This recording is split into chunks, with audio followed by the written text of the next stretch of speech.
هنتكلم عن مصطلحين اكيد هيقابلوك في يوم من الايام: التيزر والريفيلر. هتلاقي دايما الكلمتين دول مربوطين ببعض او بيتقالوا مع بعض، بالذات لو انت هتشتغل على كامبين لبرودكت او منتج جديد. على سبيل المثال، اول حاجه التيزر، ومعناها بالعربي الاعلان التشويقي. خلال المرحله ديت انت بتعمل التصميم او الاعلان بتاعك من غير ما تكشف اي تفاصيل عن المنتج. خليني اديلك مثال طريف: فيلم واحده بواحده لما جم عملوا اعلان الفنكوش، قعدوا فتره طويله قوي بيعلنوا عنه، والناس كلها عماله تسال يا ترى ايه المنتج دوت وعباره عن ايه.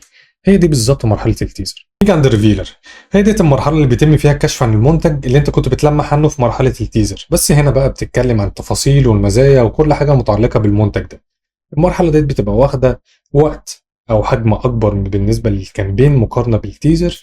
وبالنسبه للوك اند فيل او الارت دايركشن وشكل الديزاينز بتبقى عامله ازاي، بالنسبه للتيزر والريفيلر لازم يبقوا مربوطين ببعض، بحيث ان انت تبقى عارف ان هي كامبين مربوطه ببعض. لما تشوف الفيجوال تعرف ان هي بتاعت الكامبين بتاعت الكلاينت او المنتج ده. شكرا ليكم، ويا رب اكون قدمت لكم معلومه مفيده.